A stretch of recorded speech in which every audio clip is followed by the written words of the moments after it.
The kitchen still smelled like the pancakes Mom had made for what she called our family discussion, though the tone in her voice when she'd called this morning suggested it would be anything but sweet.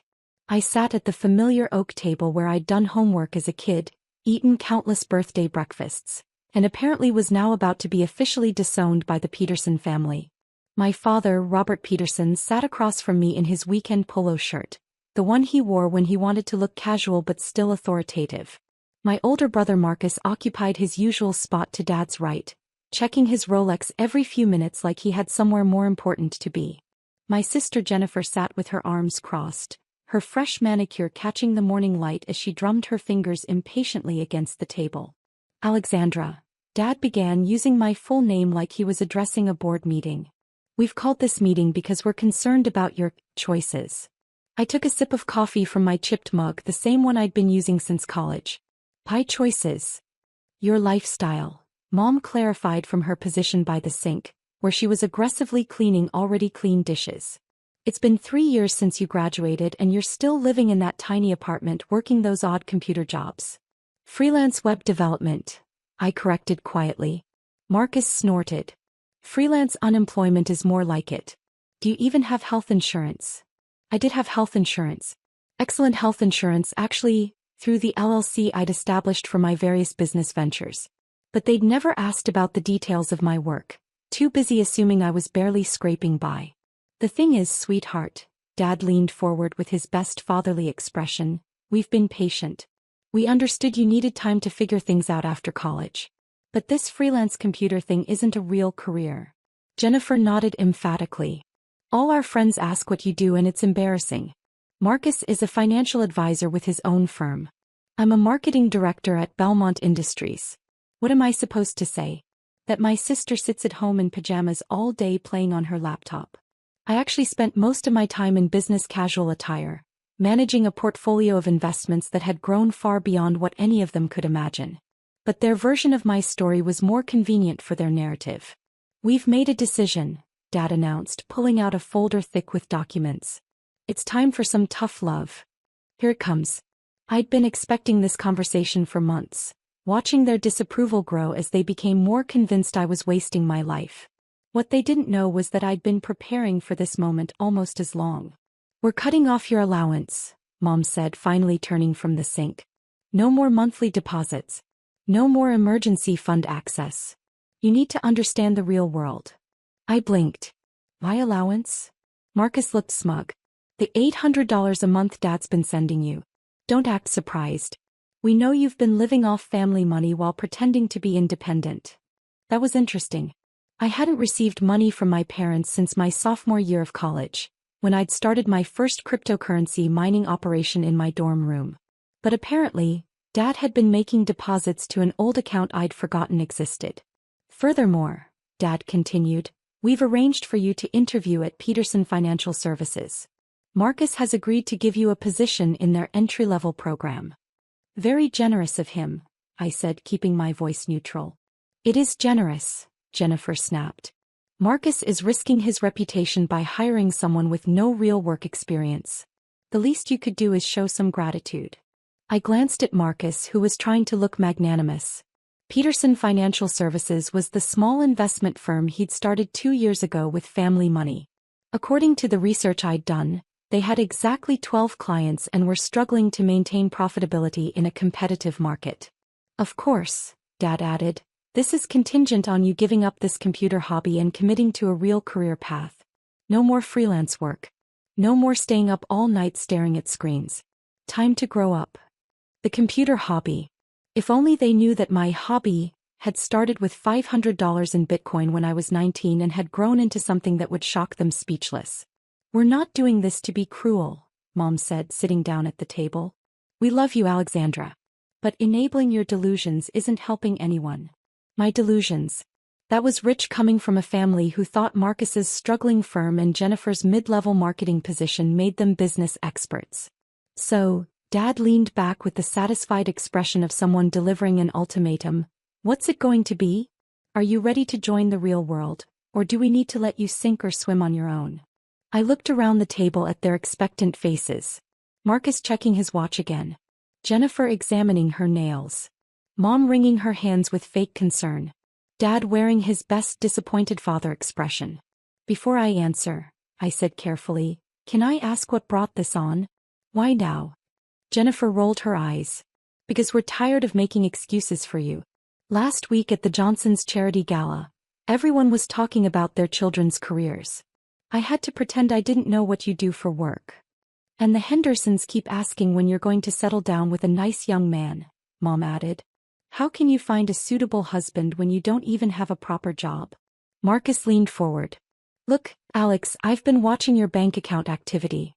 Dad asked me to keep an eye on your finances, make sure you weren't getting into trouble. That was also interesting.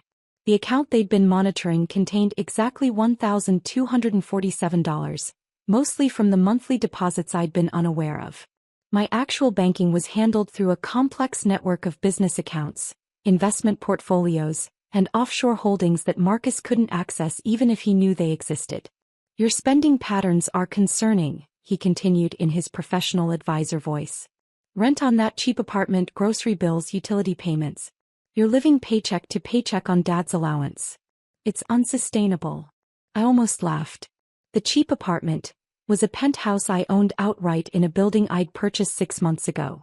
The utility payments included electricity for the cryptocurrency mining farm I'd built in the basement. And the grocery bills reflected my preference for cooking at home rather than eating out every night like my siblings. We're just worried about you, Dad said with practiced sincerity. You're 25 years old with no savings, no career prospects, no direction. We can't watch you waste your life anymore.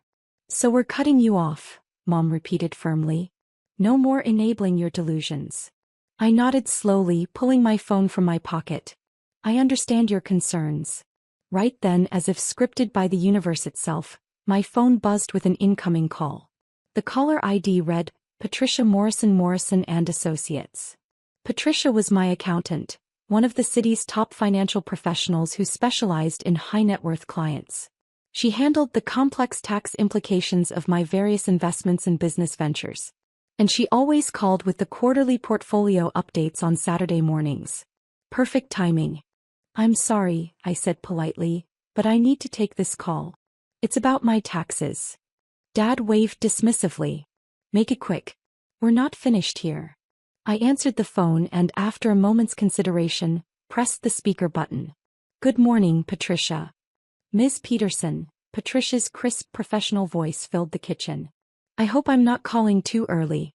I have your quarterly portfolio summary ready, and I wanted to discuss some tax optimization strategies before the deadline. My family exchanged glances. Jennifer rolled her eyes at what she assumed was some small freelance payment. Of course, I said calmly. What are the current numbers? Well, Patricia continued, your cryptocurrency portfolio has performed exceptionally this quarter. With the recent surge in Bitcoin and the stellar performance of your alternative coin investments, your total crypto holdings have reached $4.2 billion. The kitchen went dead silent. Dad's coffee cup stopped halfway to his lips. Mom's hands froze on the dishcloth she'd been holding. Marcus stared at my phone like it had just announced the end of the world. Jennifer's mouth fell open. Additionally, Patricia continued, oblivious to the bomb she'd just dropped, your real estate portfolio is now valued at $1.8 billion, and your tech stock investments have reached $2.3 billion. Combined with your traditional investments and business holdings, your total net worth is now approximately $8.7 billion. The silence stretched so long I wondered if everyone had stopped breathing. Miss Peterson? Are you there? Yes, Patricia. I'm here. Just reviewing the numbers with my family. Ah, wonderful. I trust they're pleased with your investment performance. Few people your age have built such a diversified portfolio. Your early adoption of cryptocurrency, combined with your strategic real estate acquisitions and technology investments, has created remarkable wealth accumulation. Marcus made a choking sound. Now, Patricia continued, we do need to discuss some tax implications. With holdings of this magnitude, we'll need to restructure several of your shell companies and consider some additional offshore vehicles. I've scheduled meetings with your lawyers for Monday. Will that work with your schedule? That should be fine, I managed, watching my family's faces cycle through disbelief, shock, and dawning recognition. Excellent. Oh, and congratulations on the Johnson property acquisition. Owning the entire Riverside commercial complex at your age is quite impressive. Your mother and father must be very proud. Dad's face had gone pale. The Riverside commercial complex was the premium office building where Peterson Financial Services rented their small suite. Marcus had complained about the rent costs just last month. Thank you, Patricia. We'll talk Monday. Have a wonderful weekend, Miss Peterson. Give my regards to your family. I ended the call and placed the phone carefully on the table. The silence that followed was so complete I could hear the kitchen clock ticking, the refrigerator humming, and what sounded like Marcus's world quietly crashing down around him. 8.7 billion, Mom whispered finally. Dollars, I confirmed. Dad set down his coffee cup with shaking hands. Alexandra. I don't understand. I looked around the table at their stunned faces. 3 years of condescension, pity, and disappointed lectures had led to this moment.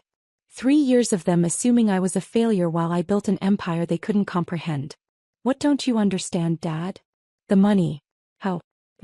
You work on computers in your apartment. I work on computers in my penthouse, I corrected gently. The penthouse I own. In the building I bought. Using money I made from investments I started when I was 19. Jennifer found her voice. But you drive that old Honda. I drive a 2019 Honda Civic because it's reliable and fuel efficient. I also own a Tesla Model S, a BMW i8 and a vintage Porsche 911, but I don't drive them often because I work from home most days. Marcus was staring at me like I'd grown a second head. The bank account. I've been monitoring your spending. You have $1,200. You've been monitoring one account that I forgot existed until today. An account I haven't used since college because I have approximately 37 other accounts across various institutions, along with investment portfolios, business holdings, and cryptocurrency wallets that contain, well, you heard Patricia's numbers. I stood up and walked to the refrigerator, pulling out a bottle of water. I needed a moment to process what was happening, and they needed time to absorb the reality of their situation. But you live so simply, Mom said, her voice small and confused. I live efficiently, I explained, returning to the table. When you have enough money to buy anything you want, you realize that wanting less is more valuable than having more. I don't need to flash wealth to feel successful. Dad was shaking his head slowly. The computer work. The freelance jobs. I do take freelance projects occasionally, but not for the money. I enjoy coding and sometimes interesting problems come up that challenge me. Last month I helped a startup optimize their database architecture. The month before that, I consulted on a blockchain implementation for a financial services company. You're a consultant? Jennifer asked weakly. Among other things. I'm also an investor, a property owner, a cryptocurrency trader, and according to Forbes' preliminary research for their next young entrepreneurs list, I'm what they call a stealth billionaire. Marcus finally found his voice. Forbes. They've been trying to interview me for 6 months. I've been declining because I prefer privacy. But after today, I shrugged. Maybe it's time to be more public about my success. I pulled out my phone again, scrolling through my contacts. In fact, let me call them back. No. Dad said quickly. Wait. Just wait. I paused, finger hovering over the contact for Sarah Kim, the Forbes reporter who'd been persistently seeking an interview. Help me understand, Dad continued. If you have this much money, why didn't you tell us? Why let us think you were struggling? I set the phone down and looked at him carefully. When did you last ask me about my work, Dad? Really ask, not just dismiss it as computer games. He opened his mouth, then closed it. When did any of you show interest in what I was actually doing? You made assumptions about my life based on superficial observations, and when I tried to explain my work, you brushed it off as unrealistic dreaming. I turned to Marcus. Remember Thanksgiving 2 years ago? I tried to tell you about cryptocurrency investments, and you laughed and said digital money was a scam for people too lazy to get real jobs. Marcus winced. And Jennifer, at your birthday party last year, I mentioned I was considering buying commercial real estate. You patted my head like I was a child and told me to focus on finding a husband instead of worrying about business. Jennifer looked down at her hands. So I stopped trying to share my success with people who were convinced I was failing. It was easier to let you think what you wanted to think while I focused on building something meaningful. Mom's eyes were filling with tears. But we're your family. We love you. I know you love me, I said softly. But you love the version of me you created in your minds. The struggling daughter who needs rescue. The family disappointment who requires tough love and intervention. You never tried to see the actual me. I opened my laptop, which had been sitting closed on the counter. Would you like to see what I actually do all day? Without waiting for an answer, I pulled up my dashboard. Real-time cryptocurrency prices, property management reports, investment portfolio summaries, business analytics from my various companies. This is my morning routine, I explained, clicking through screens. Check the Asian markets, review overnight crypto movements, approve or decline investment opportunities, monitor my property's performance, and manage my various business interests. The numbers on the screen were staggering. Daily gains and losses that exceeded most people's annual salaries. Property rental income that could fund small cities. Investment returns that compounded by the hour. My computer hobby involves managing assets worth more than most Fortune 500 companies, I continued. My freelance work includes consulting for major corporations on technology strategy. My simple lifestyle is a conscious choice to focus on building wealth rather than displaying it. Dad leaned back in his chair, looking older than he had an hour ago. Alexandra, I don't know what to say. You could start with "I'm sorry," I suggested. Sorry for assuming the worst. Sorry for trying to control my life without understanding it. Sorry for planning an intervention about my failed life, without bothering to learn what my life actually involves. The kitchen fell silent again. Outside, I could hear neighbors starting their weekend yard work, normal families dealing with normal problems. Inside, the Peterson family was grappling with the realization that their foundational assumptions about success, money, and their youngest daughter were completely wrong.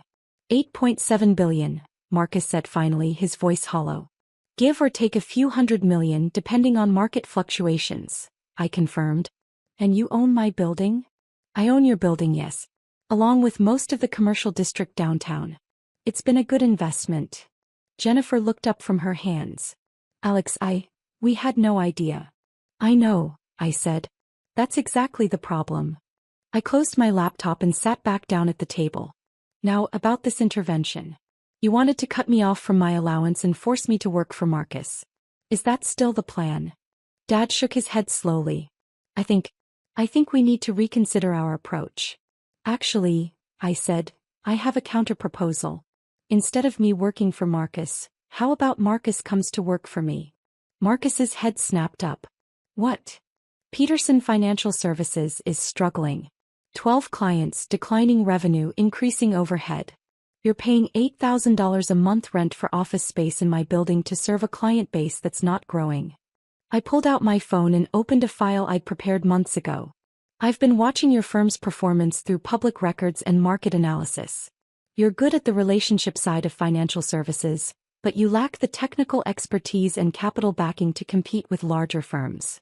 How do you know about our client base? Marcus asked weakly. Because I know everything about every business in my buildings. It's called due diligence. I make it my business to understand my tenants' financial stability. I turned the phone toward him, showing a detailed analysis of Peterson Financial Services. But you have potential. Your client retention is excellent, and your ethical standards are solid. You just need better resources and a broader investment platform. What are you proposing? Partnership.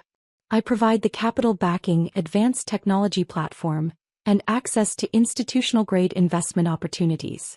You provide the client relationships and advisory expertise. We rebrand as Peterson Morrison Financial, with you as managing partner of the advisory division. Marcus stared at the proposal on my screen. You do that? After everything we said today? Marcus, you're my brother. You made assumptions about my life, but you're not malicious. You're just limited by your own experience and perspective. That can be fixed with better information and expanded opportunities. I turned to Jennifer. As for you, Belmont Industries is a good company, but they're not maximizing their digital marketing potential. I've been considering acquiring a stake in their business. How would you feel about leading their digital transformation initiative? Jennifer's eyes widened. You're talking about buying part of my company? I'm talking about investing in their growth while positioning you as the executive who modernizes their entire marketing approach. Better title, significant salary increase, equity stake in the improved company. Finally, I looked at my parents. Mom, Dad, I don't need your money or your approval anymore. I haven't needed either for years. But I do want your understanding and support. Not for the struggling daughter you thought I was, but for the successful businesswoman I actually am. Mom was crying openly now. Alexandra, we're so sorry. We had no idea. I know, I said gently. But now you do. The question is, what do we do with this new information?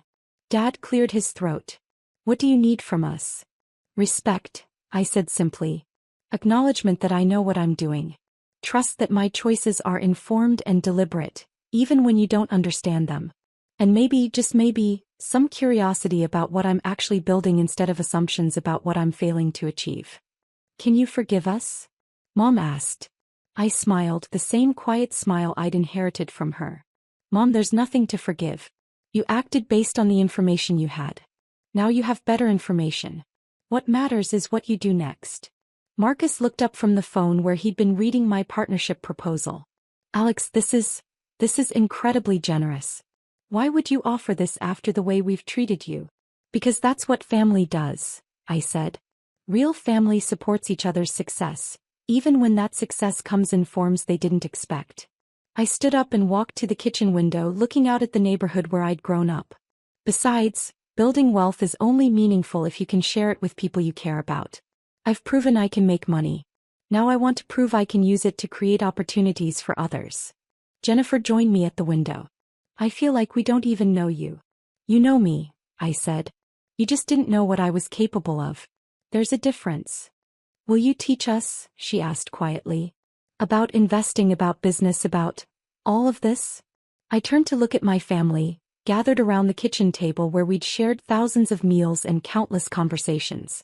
The same table where they'd planned to stage an intervention about my failed life now held documents outlining billion-dollar opportunities. I'll teach you everything you want to learn, I said. But on one condition. Anything, Dad said quickly. No more assumptions. When you have questions about my life or my work, ask me directly. When you don't understand something I'm doing, say so instead of deciding it must be wrong. Deal. Deal, they said in unison. I returned to the table and reopened my laptop. Good. Then let's start with cryptocurrency 101. Because if we're going to be business partners, you need to understand how I built this empire. For the next 3 hours, I walked my family through the fundamentals of digital currency, blockchain technology, strategic investment, and long-term wealth building. Marcus took detailed notes. Jennifer asked intelligent questions about market psychology. Mom and Dad listened with the focused attention they'd never given my work before.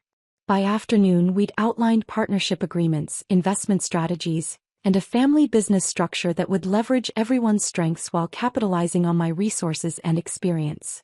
One more thing, I said as we wrapped up. I'm going to accept that Forbes interview.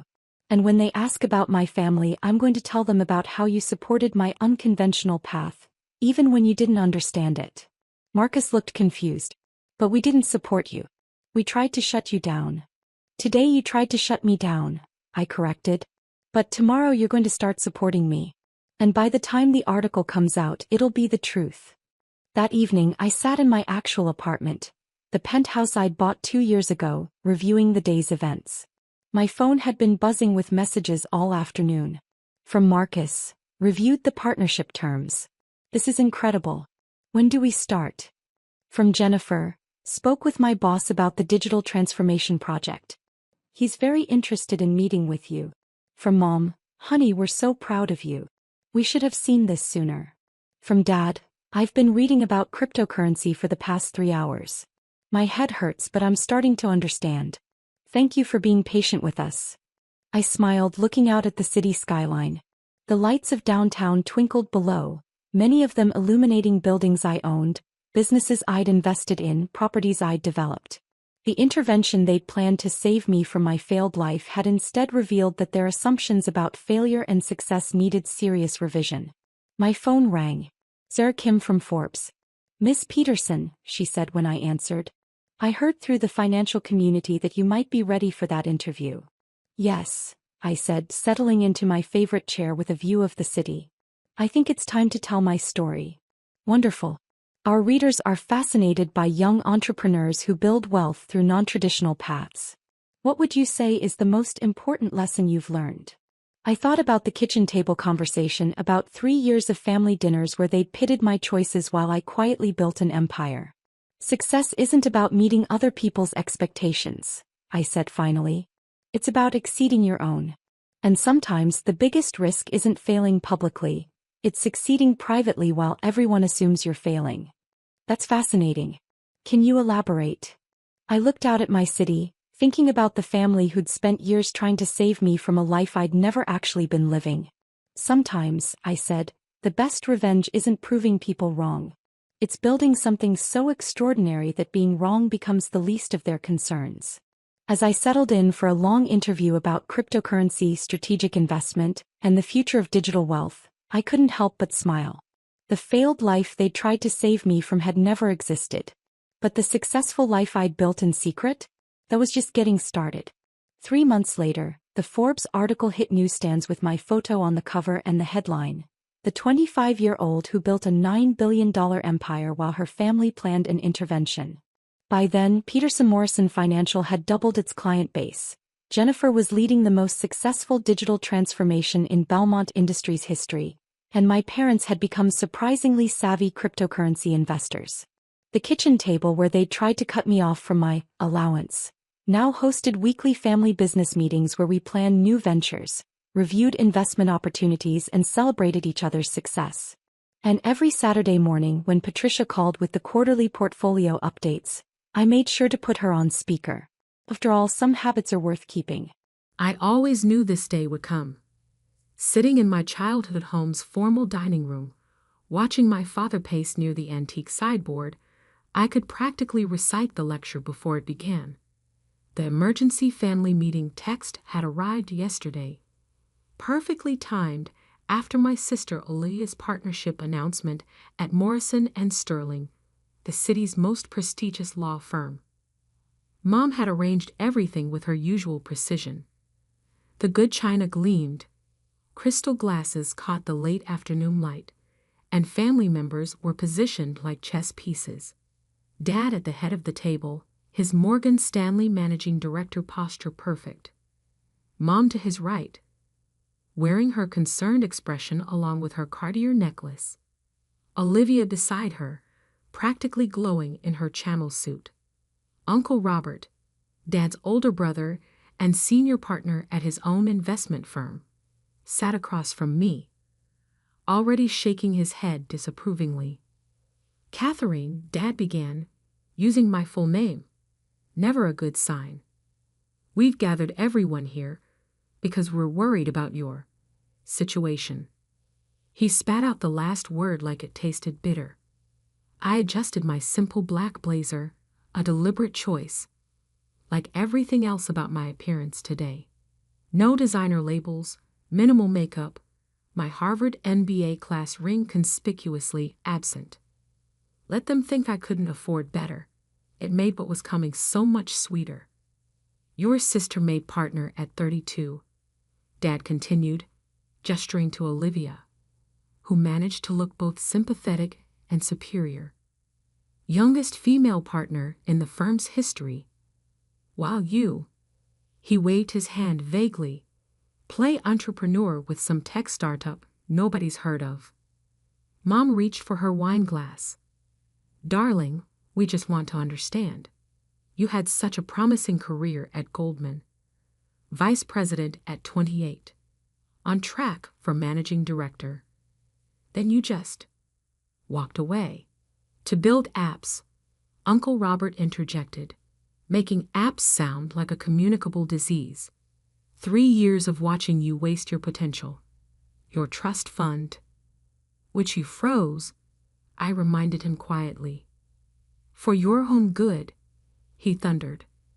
Someone had to show some sense. Olivia leaned forward, all practiced courtroom concern. "Cat, we know starting over is hard, but Morrison & Sterling always needs good corporate attorneys. With your background, I could probably." still trying to save me, Liv. I kept my voice neutral, like when you told the family about my failed startup last Christmas. She had the grace to flush. That particular announcement had led to 6 months of interventions, career counselors, and not-so-subtle job listings appearing in my email. Someone had to do something, she defended. You've been working out of that tiny office downtown, driving that old car, living in that starter condo, Mom added sadly.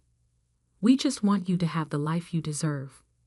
I checked my phone discreetly. 6:58 p.m. The Wall Street Journal article would go live in 2 minutes, right on schedule. Dad was really hitting his stride now. Your sister made partner while you play with computers. Do you know what that partnership means?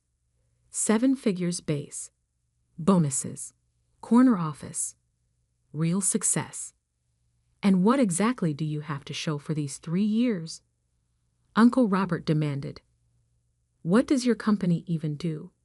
I smiled slightly. Would you like me to explain? Please. Mom jumped in. We've been trying to understand.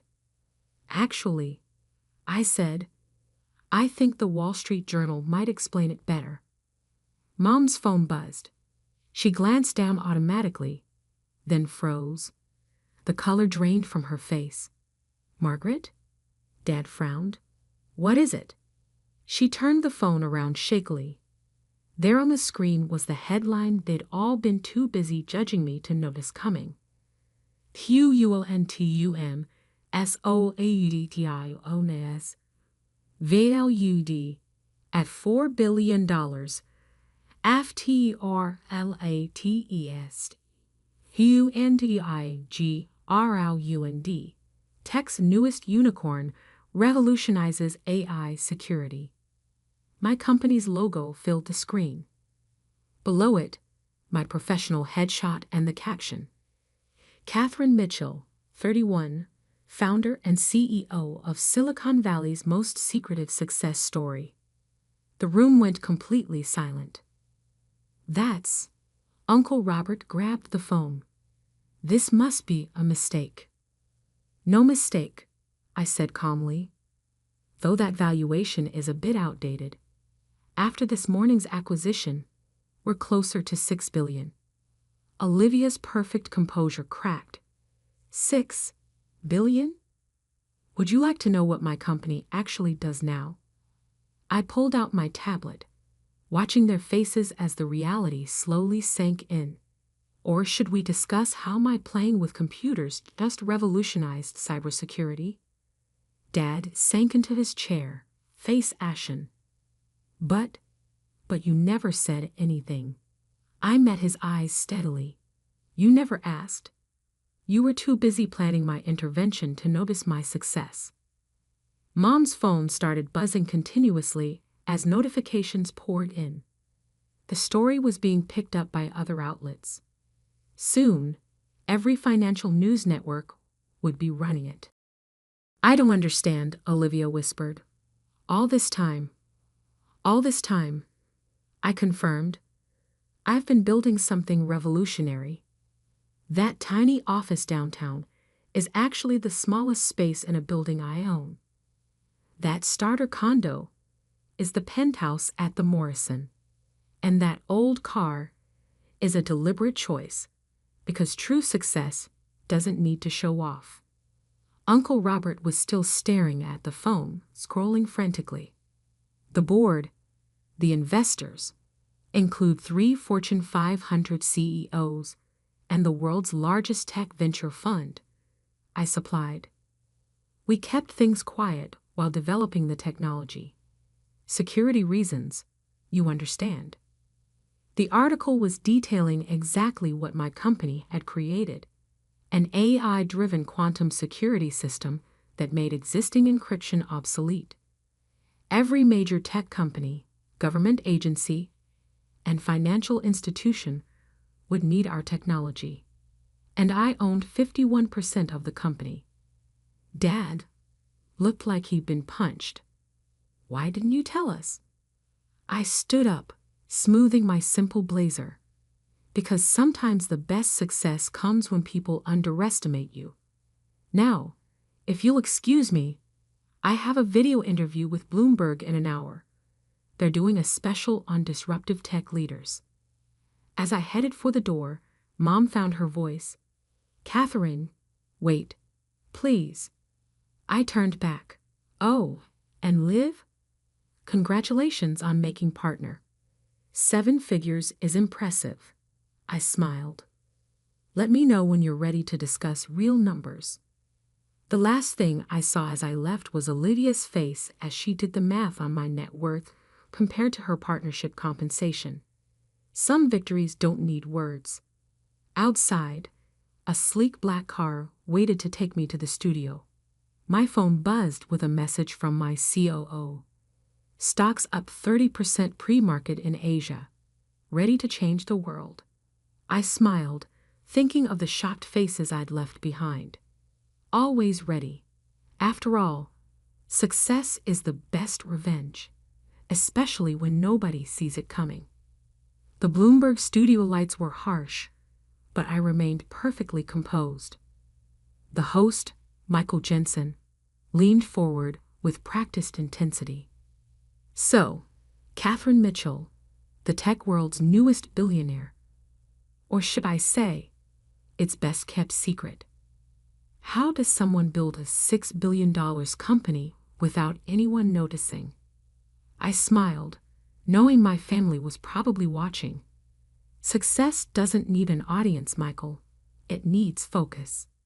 The interview was going live across global markets. Asian trading had already responded. Our stock was up 40% and climbing. But that wasn't what made me check my phone during the commercial break. The messages had started pouring in. Dad, Catherine, we need to talk. Please. Mom, darling, I've had calls from every charity board in the city. Olivia, the managing partners want to meet you. Please call me. Uncle Robert, my investment committee is asking questions. We should discuss. I ignored them all, focusing instead on the message from Marcus, my COO. Goldman Sachs called. They want to schedule a meeting. I smiled, remembering my old corner office there. The one I'd foolishly walked away from 3 years ago. The same Goldman Sachs that had declined to invest in our first funding round. We're back in 30 seconds, the producer announced. Ms. Mitchell, Michael said as we returned to air. Your quantum encryption technology is being called revolutionary. Every major tech company will need to adapt. How does it feel to disrupt an entire industry? It feels like validation. I replied, thinking of all those family dinners where they dismissed my work. But this is just the beginning. After the interview, my phone showed 147 missed calls. The top tech news sites were running with the story. Stealth startup becomes Valley's hottest company overnight. Catherine Mitchell, the billionaire nobody saw coming. Quantum Solutions, how one woman revolutionized cybersecurity. My executive assistant, Sarah, met me at the elevator of our headquarters. Your sister's been in the lobby for 2 hours. Of course she has. I checked the security feed on my phone. Olivia sat in her perfect channel suit, looking increasingly less perfect as time passed. Let her wait. My office occupied the top floor of the building, the one my family thought was just a small rental space. Floor-to-ceiling windows offered a view of the city skyline, including the Morrison and Sterling building where Olivia had just made partner. The Goldman Sachs team will be here at 2, Sarah reported. And the Times wants an exclusive on your journey from Goldman VP to tech CEO. Schedule the Times for next week. I sat at my desk, studying the latest market reports. Let's make Goldman sweat a little first. A soft knock interrupted. Marcus entered, tablet in hand. You might want to see this. He pulled up a LinkedIn post from Olivia. So proud of my brilliant sister, Catherine Mitchell, CEO of Quantum Solutions. Always knew she would change the world. Hashtag proud sister, hashtag woman in tech, hashtag family first. Interesting, I said, considering last week she told our cousins I was wasting my potential. Your uncle's firm also released a statement claiming they were early supporters of your vision. I laughed. The same uncle who froze my trust fund to teach me responsibility. Marcus grinned. Want to show them what real support looks like? I pulled up our investor dashboard. Released the Series B details. Let everyone see who really believed in us. The list was impressive. 3 of the world's top venture capital firms, 2 tech giants, and a handful of strategic investors. Notably absent, Uncle Robert's prestigious investment firm. Also, Marcus added, Morrison & Sterling's managing partner called. They want to pitch for our legal business. Olivia's firm. I raised an eyebrow.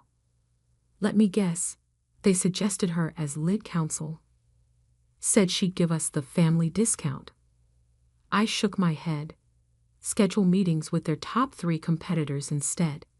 Let's see how that partnership feels when she loses the year's biggest potential client. Sarah appeared in the doorway. Your sister's still downstairs, and your parents just arrived. I checked the lobby feed. Mom clutched her Hermes bag like armor. Dad looked uncomfortable in the modern space, so different from his wood-paneled bank office. Your call, Marcus said quietly, but the press will notice if the CEO's family isn't allowed upstairs. He was right. Image mattered now. I pressed the intercom. Send them up. But first, I turned to Sarah. Bring me the Goldman Sachs rejection letter from our first funding round, and Uncle Robert's trust fund freeze notification. Planning something? Marcus asked. Just gathering receipts. I straightened my simple blazer, the same one they'd probably assumed I couldn't afford better than. Success is best served with documentation. The elevator dinged. Olivia entered first, attempting to regain her courtroom confidence. Mom and Dad followed, taking in the sleek office with wide eyes. Catherine, Mom started. Why didn't you tell us? About what? I kept my voice neutral. The company valuation? The technological breakthrough? Or how about the fact that I bought the Morrison building last year? Olivia's head snapped up. You own my firm's building? Along with half the block, I smiled. Being a landlord is just a hobby, though. Like playing with computers. Dad stepped forward.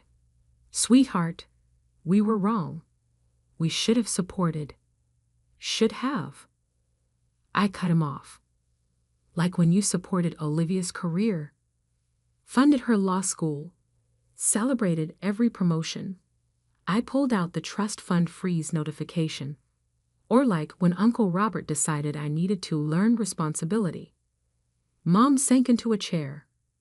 We thought. You thought you knew better. I stood, walking to the window. You thought success only looked one way. Corner offices, law firms, investment banks. I turned back to face them. Want to know what real success looks like?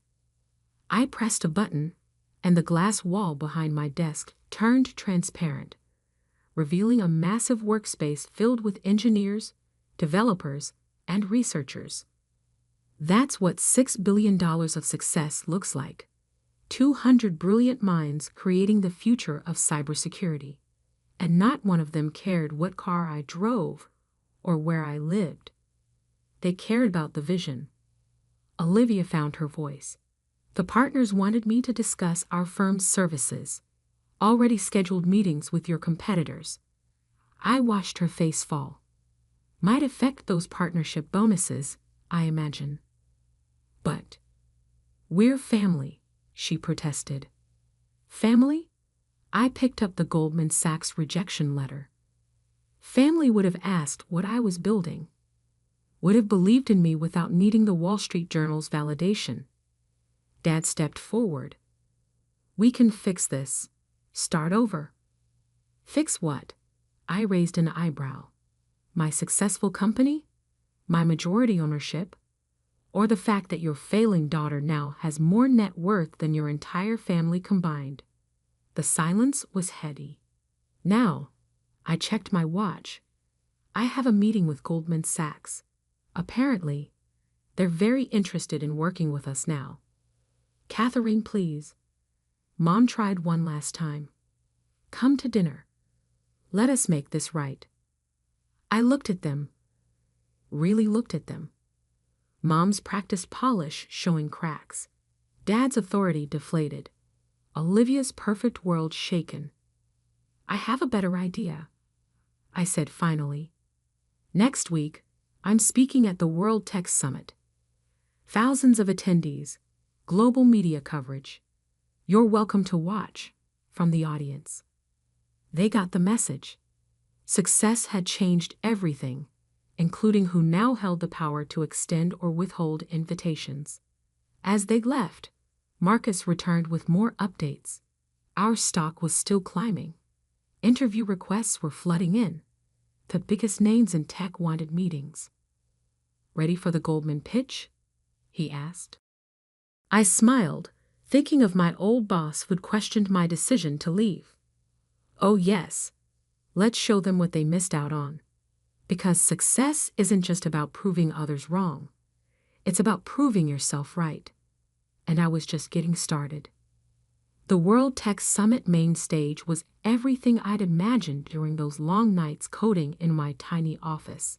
20-foot screens displayed the Quantum Solutions logo. 5,000 attendees filled the convention center's grand hall. Every major tech publication had front row seats. From the green room, I watched my family file in. 4th row, center section. Mom in channel, Dad in his power suit, Olivia looking uncomfortable without her usual authority. Uncle Robert had somehow secured a seat, despite not being on the guest list. Typical. 2 minutes, Ms. Mitchell, the stage manager announced. I checked my reflection. Simple black dress, minimal jewelry, hair pulled back neatly. Not the family's usual definition of success, but perfectly suited for a tech CEO worth billions. My phone buzzed with a message from Marcus. Stock hit $450.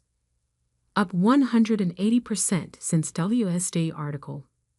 Ready to shock them again? I smiled. They had no idea what was coming. The introducer's voice boomed through the speakers. "Please welcome the founder and CEO of Quantum Solutions, Catherine Mitchell."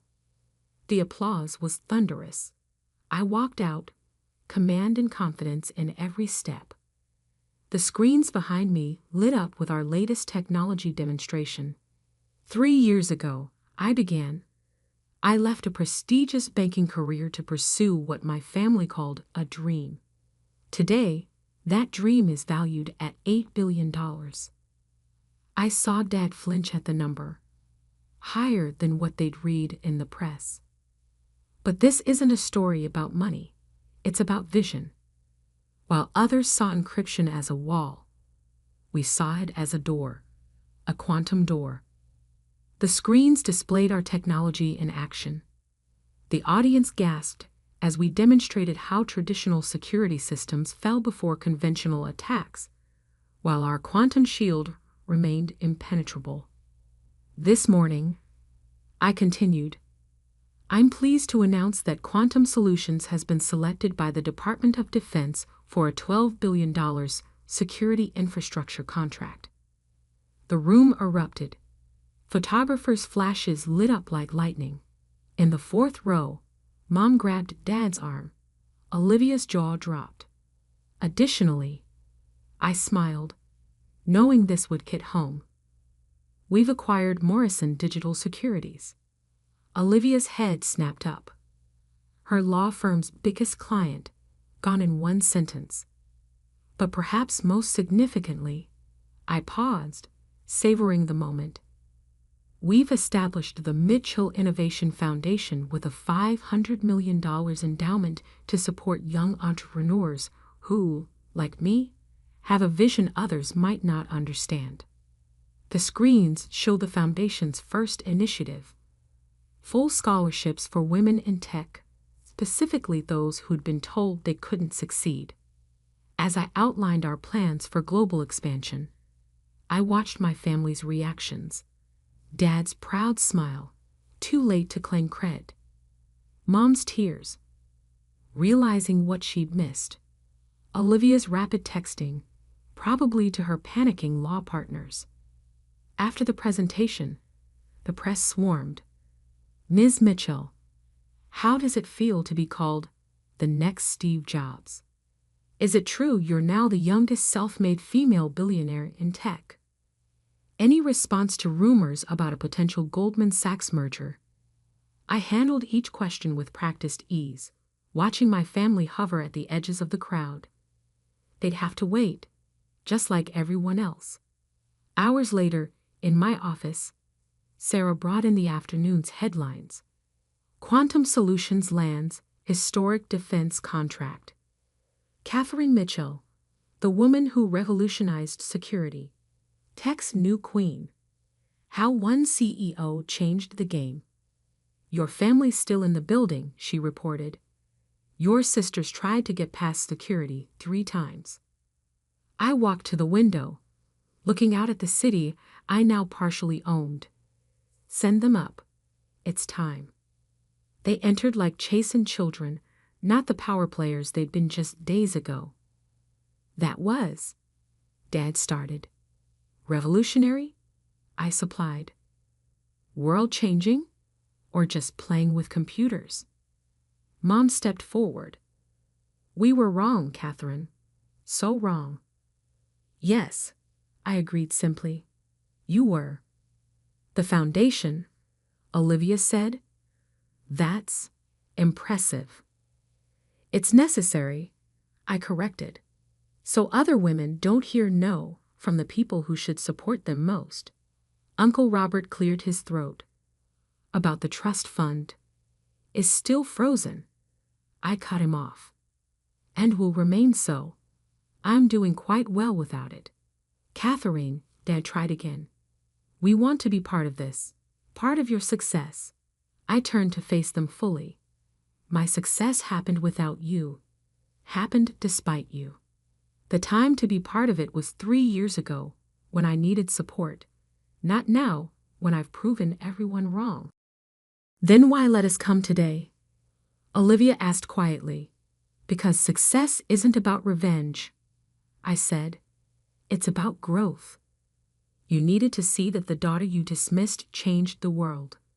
The sister you pitied now owns your firm's building. The niece you tried to control built an empire." I pressed a button, and the office windows turned transparent, revealing the full scale of our operations. Hundreds of employees, millions in equipment, the future being built in real time. "This is what believing in yourself looks like," I said. "This is what happens when you don't let others define your worth." Mom was crying openly now. "Please, give us a chance to make it right." I smiled softly. "You already did. Your doubt made me stronger. Your dismissal made me determined. Your lack of faith made me unstoppable. And now?" Dad asked. "Now?" I checked my phone as another alert came in. "Now I have a company to run, an industry to revolutionize, and a generation of entrepreneurs to support. You're welcome to watch, from whatever distance you earn." They left quietly, understanding finally that the power dynamic had shifted permanently. Success had transformed their dutiful daughter into someone they barely recognized, a leader, a visionary, a force. Later that night, alone in my office, Marcus brought in the final market report. Stock closed at $500. Market cap now over $10 billion. Send the numbers to the board, I said. And Marcus? Schedule the meeting with Goldman Sachs. Let's show them what they missed. They'll try to buy their way in now, he warned. Let them try. I smiled, thinking of all those doubting voices now turned to praise. Success isn't about who joins you at the finish line. It's about who believed in you at the start. My phone buzzed with another family message. I ignored it, focusing instead on the foundation proposals. Somewhere out there, another woman was being told she couldn't succeed, couldn't innovate, couldn't lead. I would make sure she could. Because true success isn't measured in billions or headlines or vindication. It's measured in impact and change, in showing others what's possible when you refuse to let anyone else write your story. And my story? It was just beginning. I always knew I wanted to be a doctor. Even as a little girl, while other kids played with dolls and toy cars, I was fascinated by my father's medical textbooks. Dad was a general practitioner in our small Connecticut town, and Mom ran his office. They had big dreams for me, just not the ones I chose. Sophia, my mother would say, smoothing her perfectly pressed skirt, medicine is changing. It's not what it used to be. You need something more reliable. I'm Dr. Sophia Chen now, one of the country's leading transplant surgeons. But back then, I was just their disappointing daughter who refused to follow their carefully laid plans. The problem started during my senior year of high school. I had been accepted to Johns Hopkins University's pre-med program, my dream school, with a partial scholarship. But my parents had other ideas. Business school, Dad announced one evening over dinner. Your cousin Marcus is making 6 figures right out of college in finance. That's the future. But Dad, I want to be a doctor, like you. He set down his fork, his face hardening. Being a doctor isn't what it used to be, Sophia. Insurance companies, paperwork, lawsuits. I want better for you. What they really wanted was for me to join United Capital, the investment firm where my uncle was a partner. They had it all planned out.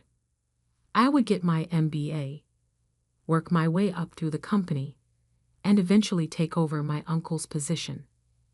It's all arranged, Mom said, sliding a university brochure across the table. Your uncle has already spoken to the admissions office at Wharton. With our connections, you're guaranteed a spot. I pushed the brochure away. I don't want to work in finance. I want to save lives. Save lives. Mom scoffed. Do you know how many doctors are drowning in student debt? Working endless hours just to make ends meet. I don't care about the money. Well, you should. Dad's fist hit the table, making the dishes rattle. We didn't work this hard to watch you throw away your future on some idealistic dream. That night marked the beginning of a war in our house. Every dinner became a battlefield, every conversation a negotiation. They tried everything: guilt trips, threats, even bribes. Think about the family name, Mom would plead. Think about your future children. But I couldn't give up my dream. Medicine wasn't just a career choice for me, it was a calling. I spent my evenings volunteering at the local hospital, shadowing doctors, learning everything I could. The more time I spent there, the more certain I became. The breaking point came 2 weeks before graduation. I had secretly accepted the offer from Johns Hopkins, using my savings from summer jobs to pay the deposit. When the acceptance package arrived in the mail, my mother opened it before I could get home. I walked into chaos. How dare you? Mom was standing in the living room, papers scattered around her feet. Going behind our backs like this. Dad sat in his armchair, his face a mask of disappointment. We gave you everything, Sophia. the best schools, every opportunity. And this is how you repay us? It's my life, I said, my voice shaking but determined. I want to be a doctor. I want to help people. Help people? Mom laughed bitterly. You can't even help yourself make the right decision. Well, if you're so determined to ruin your life, you won't do it on our dime. Dad stood up slowly. You have a choice, Sophia. Accept the place at Wharton that we've arranged, or what? Or you're on your own. Completely. No support, no money, no home. I looked at them. These people who had raised me, who had taught me to stand up for what I believed in, now trying to force me to abandon my dreams. Then I guess I'm on my own. The next few hours passed in a blur. I packed what I could into my old Honda Civic. Clothes, books, the stethoscope I'd bought with my own money. My parents watched from the doorway, probably thinking I'd break down and change my mind. But I didn't. If you drive away now, Mom called out as I started the car, don't bother coming back. Dad's voice followed me down the driveway. You're making the biggest mistake of your life. I drove straight to Aunt Maria's house. She was my mother's younger sister, the black sheep of the family who had chosen to become a high school teacher instead of joining the family business. She took one look at my tear-stained face and opened her arms. That night, curled up on her couch, I told her everything. They think they're protecting you, she said, stroking my hair. But they're just scared. Scared of watching you struggle, scared of seeing you choose a different path than the one they planned. What if they're right? I whispered. What if I fail? Aunt Maria smiled. Then you'll fail doing something you love, instead of succeeding at something that makes you miserable. She helped me plan everything: student loans, part-time jobs, scholarship applications. It wouldn't be easy, but it was possible. You can stay with me until you leave for Baltimore, she said. And during breaks too. This is your home now. The next few months were a crash course in independence. I worked 2 jobs over the summer.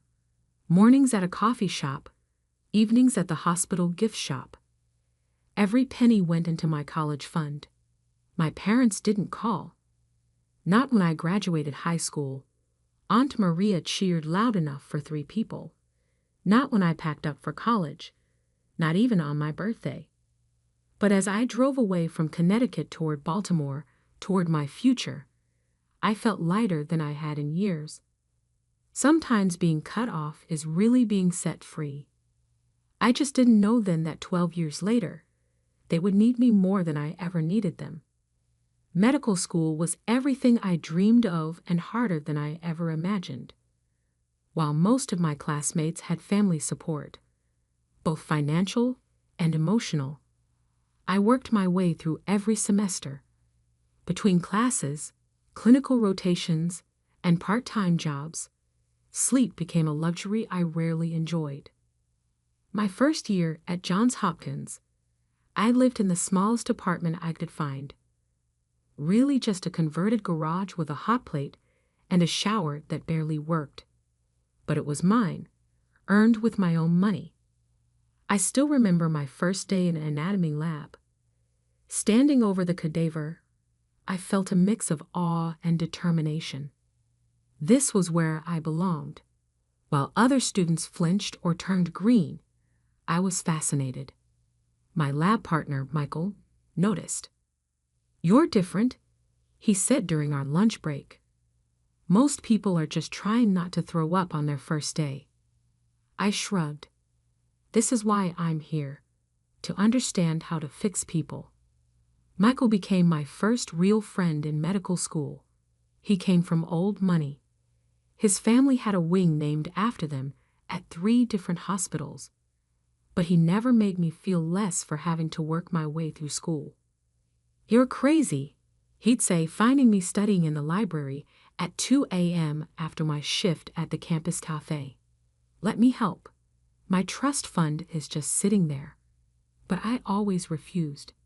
This was my journey, my struggle, and I would make it on my own.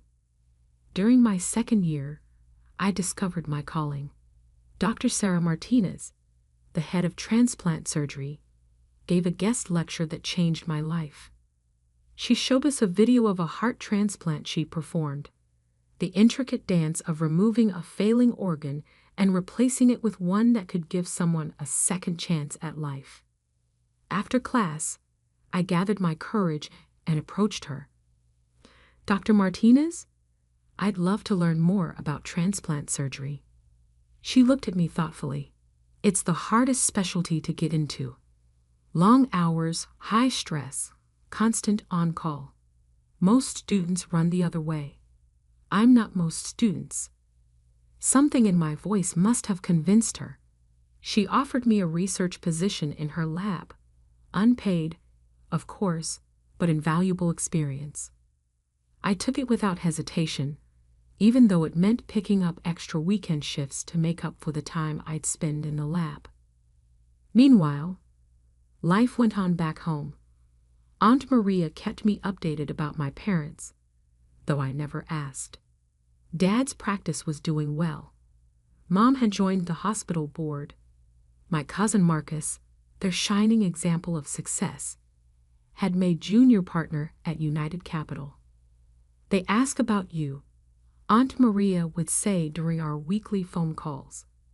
They'll never admit it, but they read every article about the medical school in the local paper, hoping to see your name. I didn't respond to that. The pain of their rejection had hardened into something else, not quite anger, but a cold determination to succeed despite them, not because of them. During my third-year rotations, I finally found my groove. While other students dreaded the long hours and intense pressure, I thrived on it. Surgery became my home, the operating room my sanctuary. Dr. Martinez noticed. She started inviting me to observe her transplant surgeries, teaching me things that weren't in any textbook. The hard part isn't the technical skill. She told me one night as we scrubbed out after a successful liver transplant. It's carrying the weight of knowing that every decision you make could mean life or death for your patient. I graduated from medical school ranked second in my class. The ceremony was bittersweet. Aunt Maria cheered from the audience, but the 2 empty seats beside her felt like an accusation. My residency match was everything I'd hoped for. The transplant surgery program at Massachusetts General Hospital. 5 more years of brutal hours, endless study, and gradually increasing responsibility. I specialized in high-risk cases that other surgeons wouldn't touch. My research focused on improving success rates in complex multi-organ transplants. Slowly, my reputation grew. By my 4th year of residency, I was being called in to consult on the most difficult cases. Patients started requesting me specifically, even though I was still technically in training. The attending surgeons trusted me with increasingly complex procedures. Then came the case that would make my career.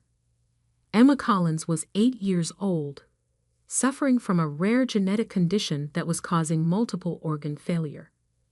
She needed a combined heart-liver transplant, a procedure so complex that most hospitals wouldn't even attempt it. Her parents had been told to prepare for the worst, but I couldn't accept that.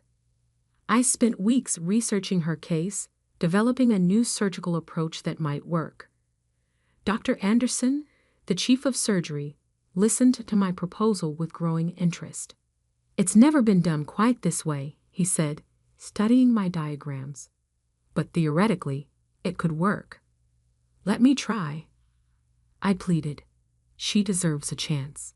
He agreed, but with a condition. He would supervise, but I would lead the surgery. It would be my chance to prove myself, but also my greatest risk. If something went wrong, My career could be over before it really began. The surgery took 14 hours. 14 hours of intense concentration, split-second decisions, and the kind of precision that leaves no room for error. By hour 10, even Dr. Anderson was looking tired, but I felt more focused than ever. When we finally closed, when Emma's new heart was beating strongly, and her new liver was functioning perfectly, Dr. Anderson looked at me with newfound respect. "I've been doing this for 30 years, he said as we scrubbed out. "I'd never seen anything quite like that." Emma's case was written up in medical journals. I was invited to present at conferences, teach my technique to other surgeons. At 30, I became the youngest attending transplant surgeon in Mass General's history.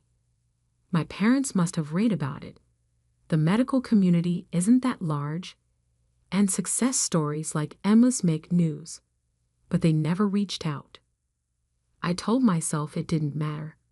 I had built my own life, my own success, without them. I had proved them wrong about everything. Then, on a routine Tuesday morning, my assistant handed me a new case file. "Priority transplant evaluation," she said. "Patient needs a specialized procedure." Very complex case. I opened the file and felt the world stop spinning. The patient's name was James Chen, my father. I stared at my father's medical file for what felt like hours. His condition was serious.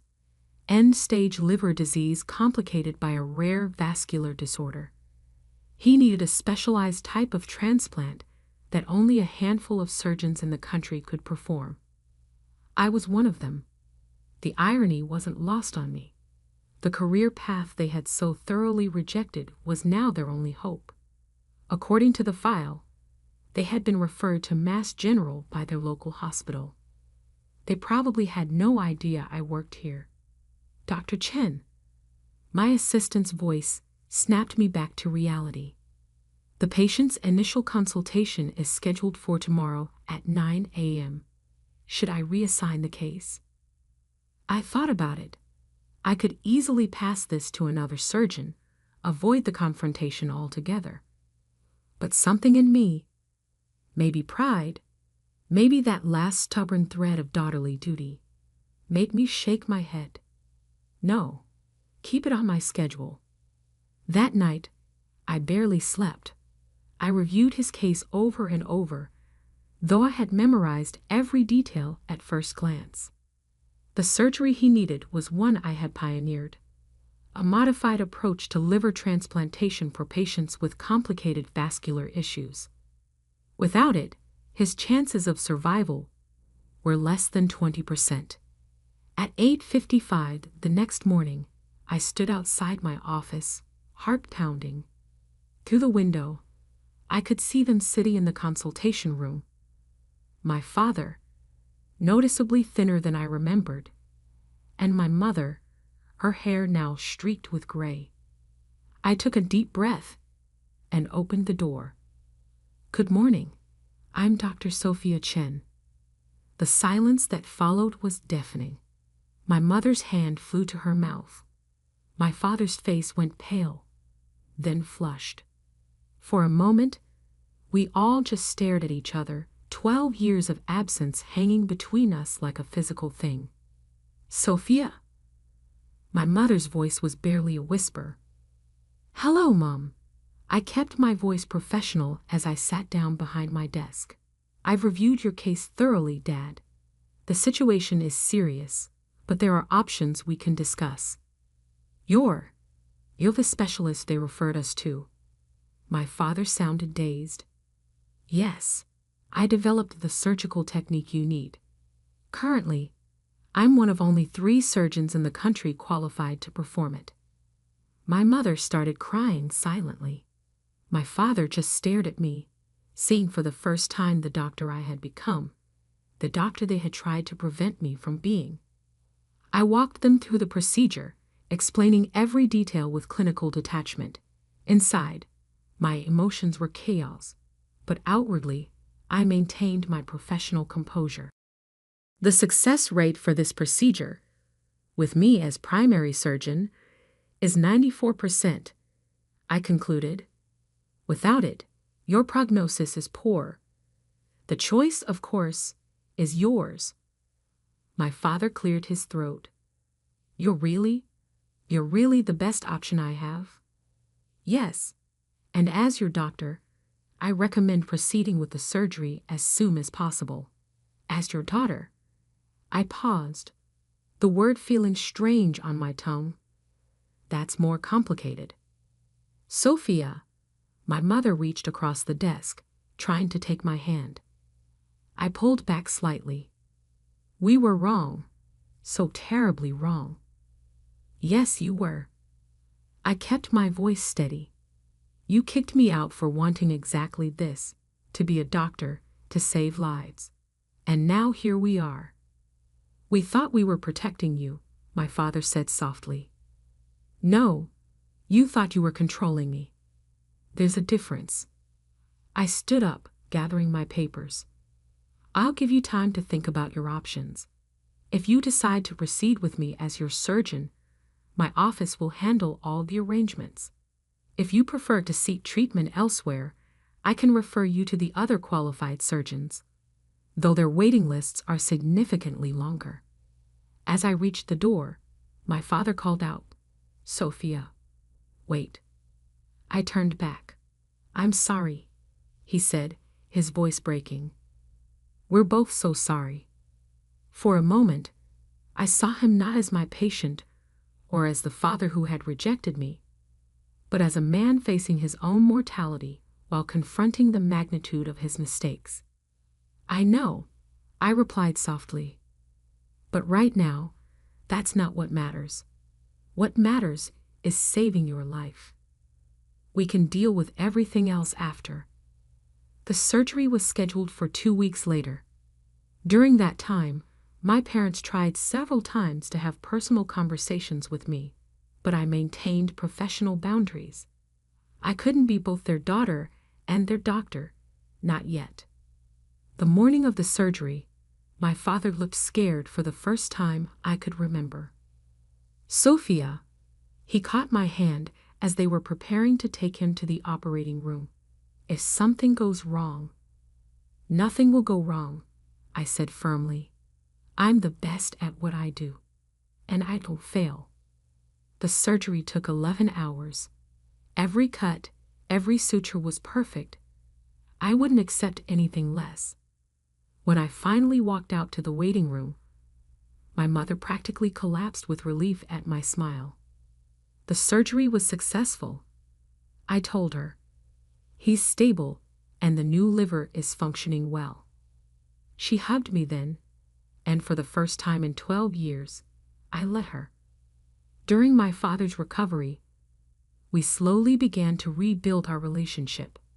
It wasn't easy. 12 years of hurt doesn't disappear overnight. But as he healed physically, we started to heal emotionally too. I watch you with your other patients, he said one day during his recovery.